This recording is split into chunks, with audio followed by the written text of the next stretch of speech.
Bukti tingkatnya Bapak Ibu para peserta pertemuan yang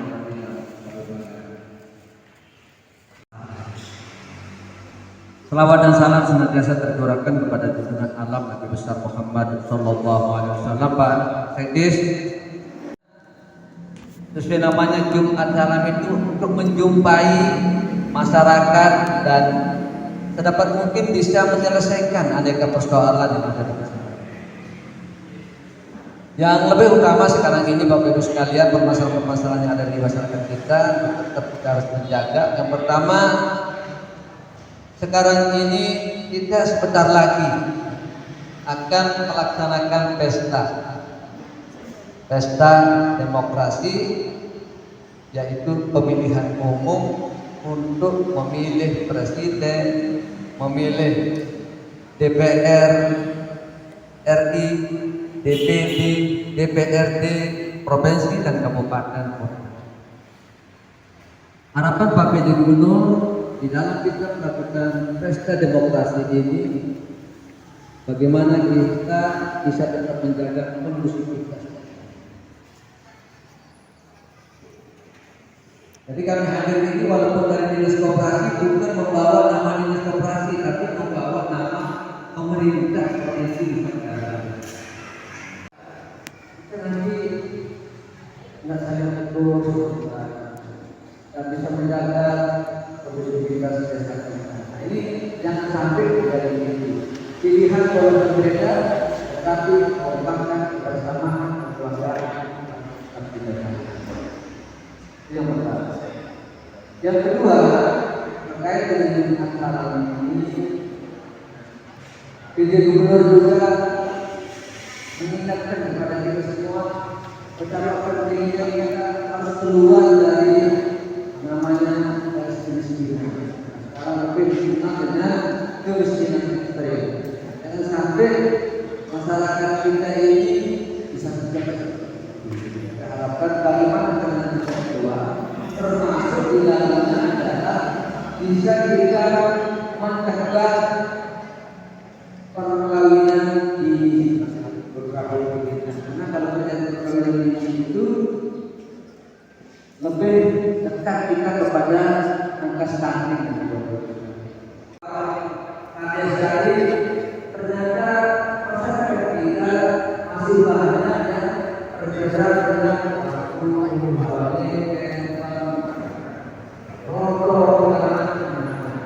maka pesan pada diri Gubernur kepada kita bagaimana mengedukasi memberikan pemahaman kepada masyarakat. Kalau ada lembaga yang menawarkan, yang menjanjikan kemudahan, fasilitas dan apa, tolong kita perhatikan lembaga yang menawarkan itu dari dua sisi, dari dua L. Dua L-nya, L yang pertama adalah pastikan lembaga yang menawarkan itu dia legal, ada dasar hukumnya, ada dasar hukum pendiriannya. Kemudian yang kedua adalah bagaimana penawarannya itu logis akurat. Nah, jadi harus kita pastikan kalau ada yang menawarkan itu dari sisi dua M-nya adalah legalitas dan logisnya daripada sebuah lembaga itu dalam rangka penawaran pembiayaan kepada kita.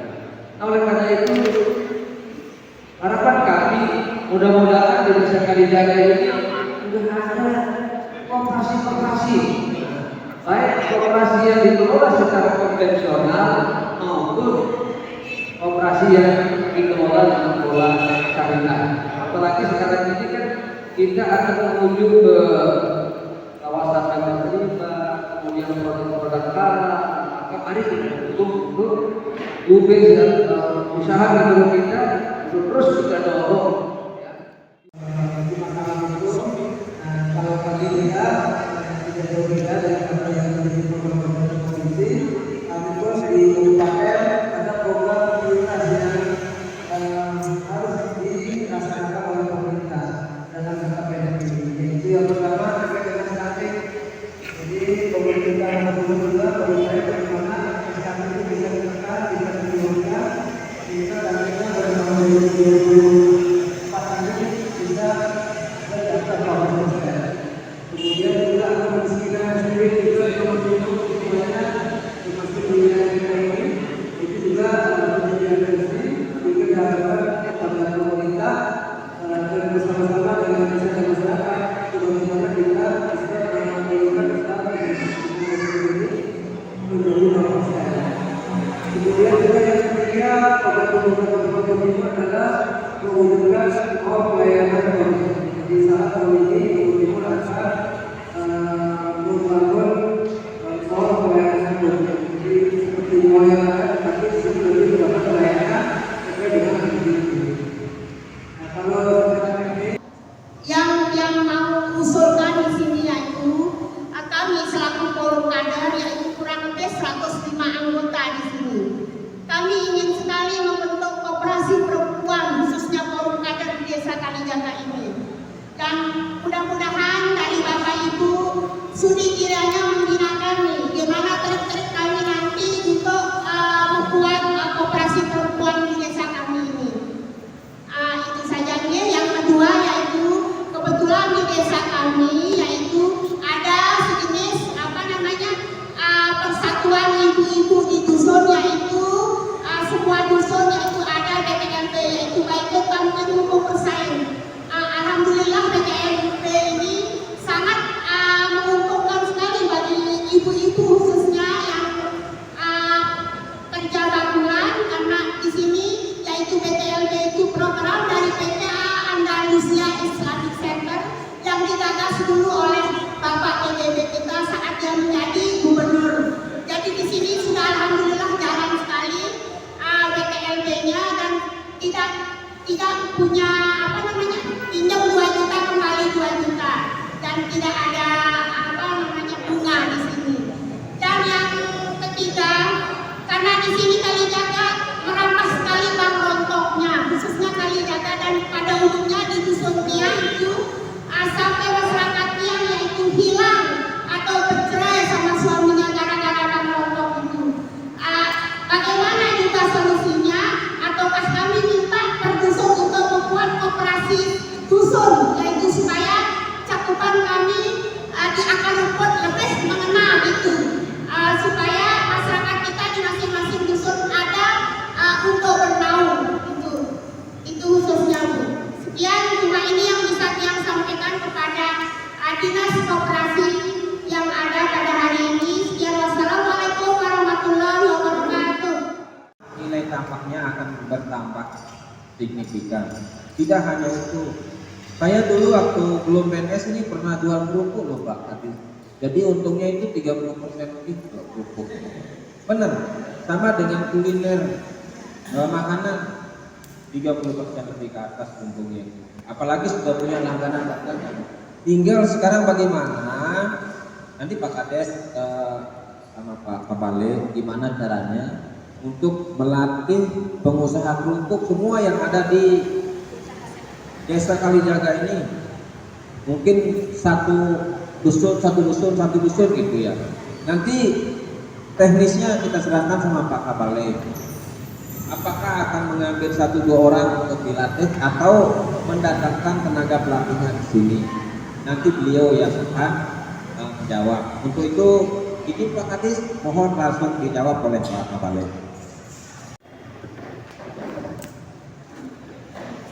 Ini pakai mic, suaranya agak tidak bertemu, jadi nggak usah pakai. Nanti saya jelaskan. Izin Pak Kadis, Pak Kades, Pak Sekdes dan jadi Bapak Kadus ya sekalian juga konsultasi dengan Bapak bahwa tahun ini di NTB khususnya Lombok Timur juga ada 2 jenis silat atau pelatihan lah. Yang pertama dulu ya, jangan tersinggung.